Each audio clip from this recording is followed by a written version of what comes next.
Story 1 of 3. Victoria's election year cost of living rebates and budget pressures.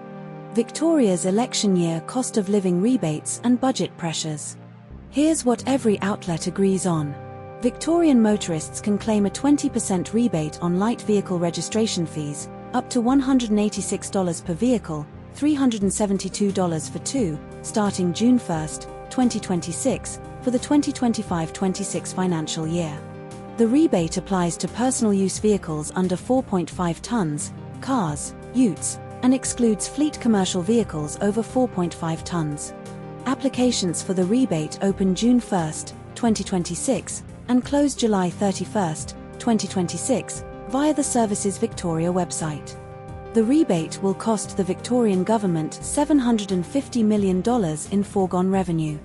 Premier Jacinta Allen stated the rebate is a one-off cost of living measure to help Victorians under pressure from high fuel prices linked to the Middle East war.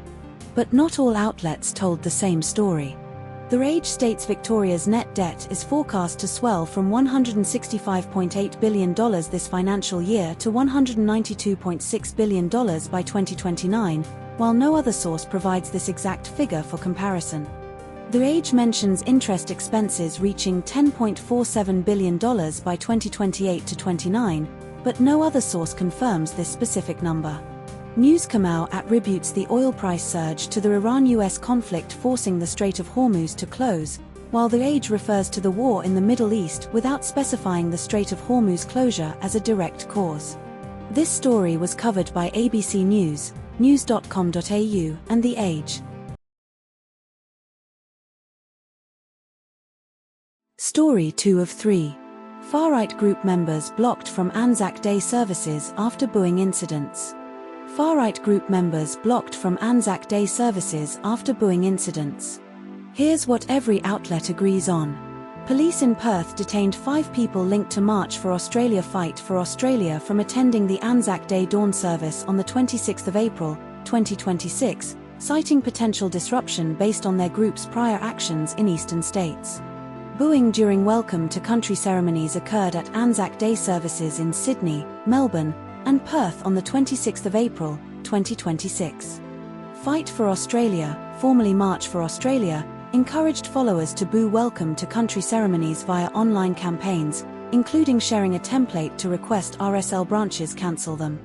WA Police removed 15 people, 14 in Perth, 1 in regional WA, identified as members of issue-motivated groups from Anzac Day services on the 26th of April, 2026, with no arrests made except for 1 arrest in Sydney. Indigenous academic Maria Langton, The Guardian, called the booers morons and nasty louts, advocating for them to be named, photographed, and banned from future Anzac Day services. But not all outlets told the same story.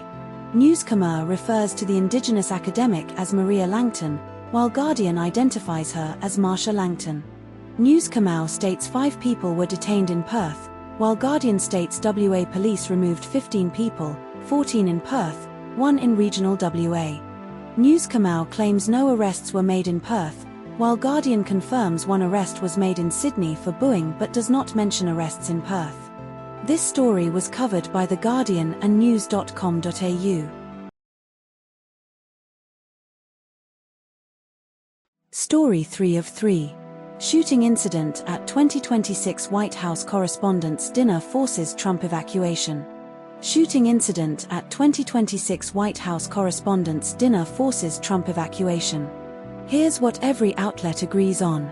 U.S. President Donald Trump was evacuated from the White House Correspondents' Dinner at the Washington Hilton Hotel on the 26th of April, 2026 after gunshots were heard. A shooter armed with a shotgun fired at a Secret Service agent near the main screening area. The agent was hit in protective gear and not harmed. The shooter was apprehended and is in custody, with the FBI investigating the incident. Trump, First Lady Melania Trump, Vice President J.D. Vance, and all cabinet members were unharmed and evacuated to the White House.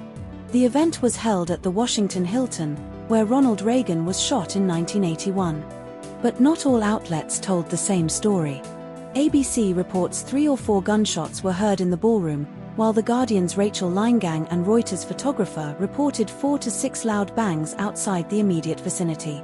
ABC states Wolf Blitzer walked out to go to the men's room when he heard gunshots, while The Guardian reports Blitzer was returning from the men's room when the shooting began. ABC includes a quote from John Barron calling it a catastrophic failure for the Secret Service, while The Guardian's Frank Luntz praised the Secret Service's response as impressive. This story was covered by ABC News, The Guardian, and SBS News.